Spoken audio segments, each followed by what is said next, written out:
Faulkner bequeathed us Yoknapatawpha County, the most fully imagined fictional place in American literature, a place where history is palpable, including the history of racial oppression and war, and where modernity has arrived unevenly and it's unclear how deep its transformations go. It's an impossibly vivid place that its author seems to love, fear, honor, pity, judge, laugh at, and grieve all at once. How do we read Faulkner now, 75 years after his collected stories won the National Book Award for Fiction? Is Yoknapatawpha a mirror we can see ourselves in?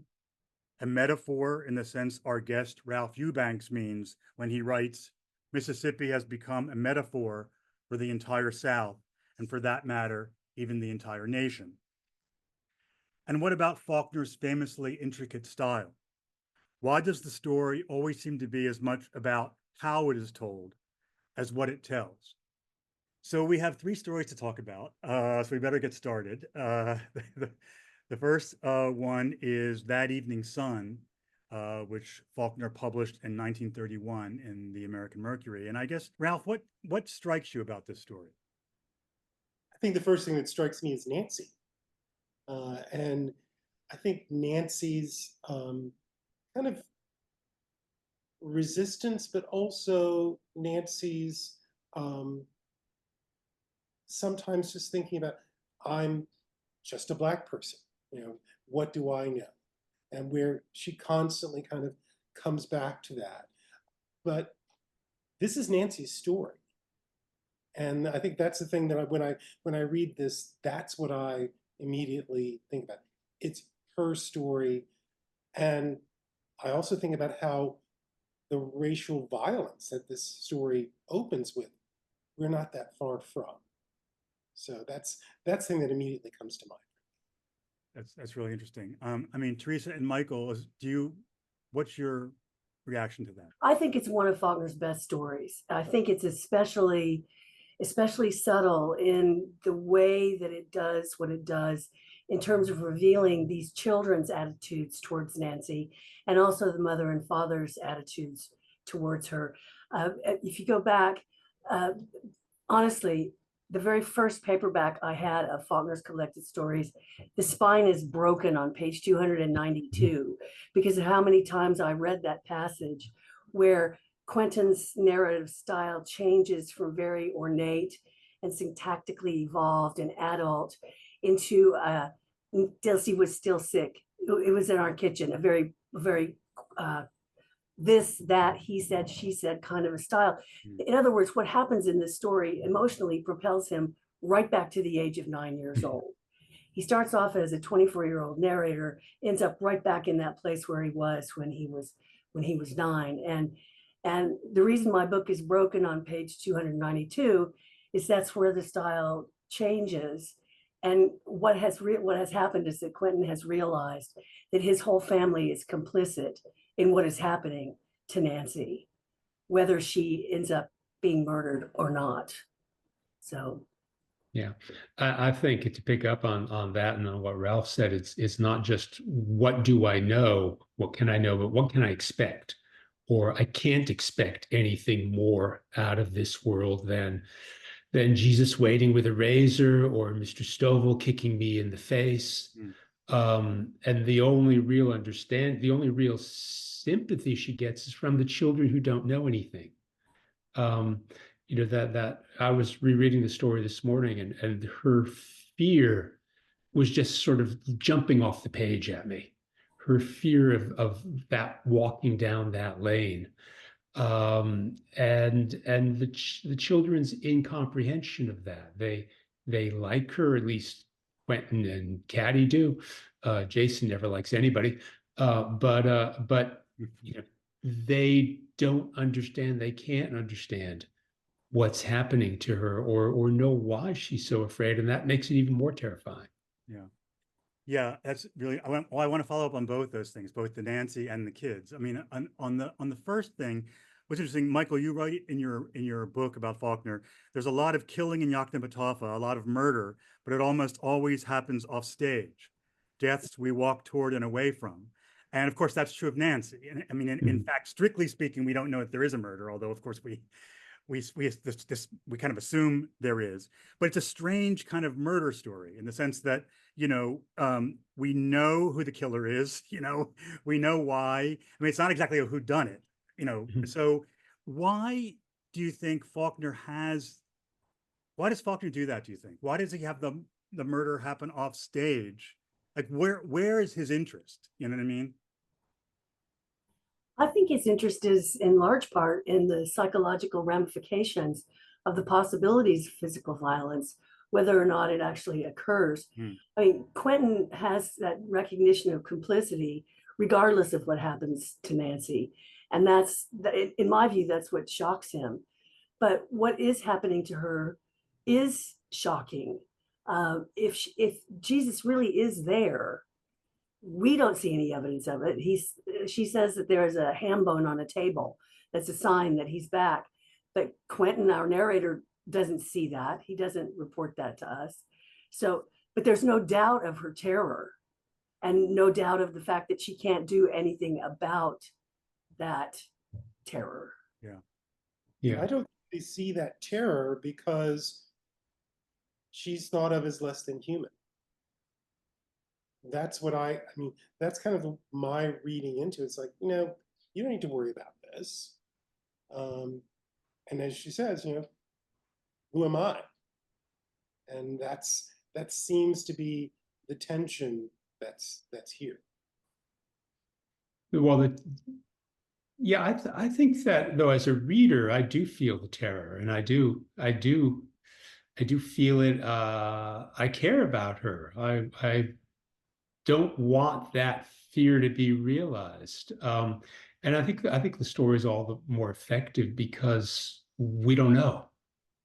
We don't know if he is waiting out there with that razor on a string around his neck. And that's what the story is about. It's not about the violence that's going to be done, but about the threat and the fear of its possibility, of what might happen, of actions that are sort of suspended, that, to borrow another Faulkner, that haven't happened yet, Right. but that may well happen. Yeah. And also, as you say, what the kids learn or know or don't know. And there's that really wonderful scene where Jesus and Nancy are talking in the kitchen, and Caddy is listening, and they're talking about Nancy's pregnancy, and Nancy says to her husband, "Well, it never come off your vine, though."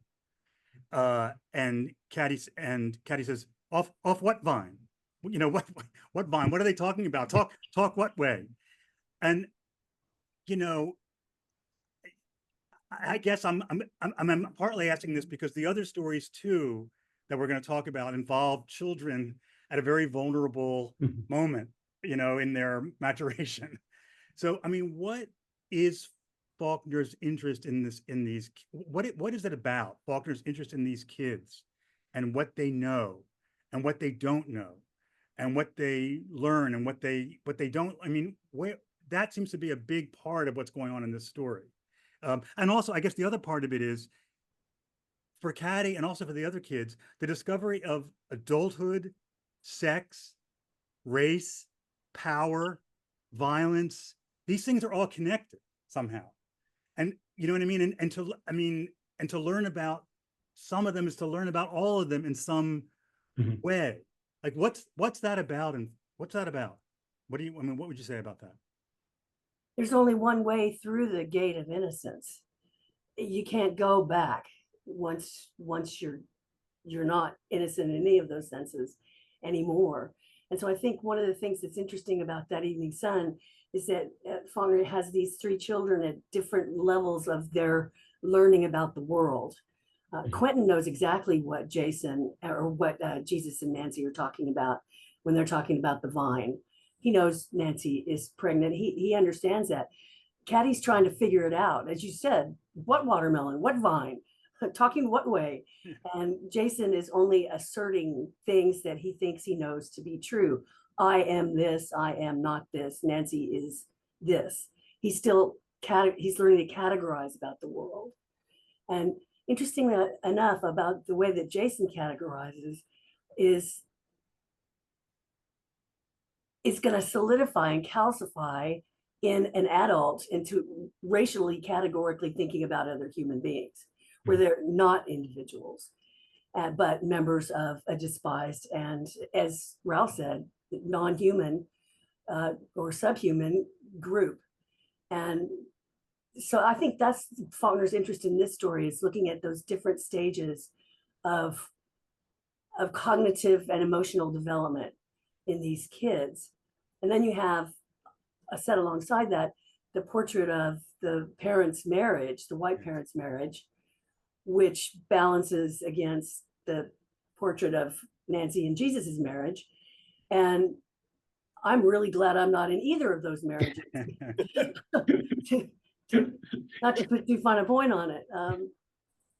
But you do get, I think Faulkner was always interested in family dynamics.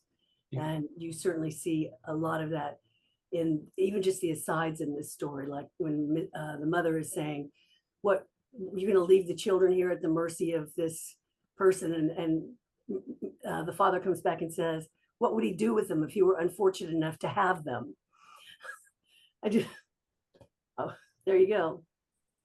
Well, I mean, let's talk a little bit about, so that, as you said, I mean, the two characters who seem to understand the most about what's going on are Quentin and Mr. Compson. Yes. In different ways.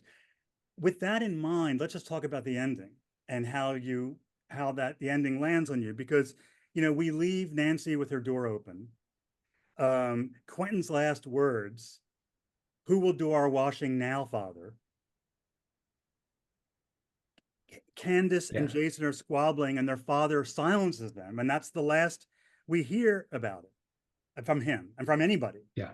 So how do you read that ending? I mean, how far does Mr. Compson's understanding go? I mean, what has Quentin actually learned? I mean, in other words, where are we left in your view at the end?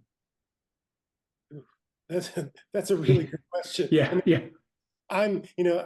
This ending really throws me, but I think the thing I keep coming back to every time I read this story is, who will do our washing now? Yes. And that is, it's almost as if Quentin has really realized, I'm the person in charge here. I get to order people around. It's kind of this tone of white supremacy that really comes out at the end for me. It's like, who the hell cares what happens to him? And Quentin is already sort of seen that, well, something's going to happen. And that's going to leave us with a little domestic problem that we have to solve as his father leads them away from this other bigger problem.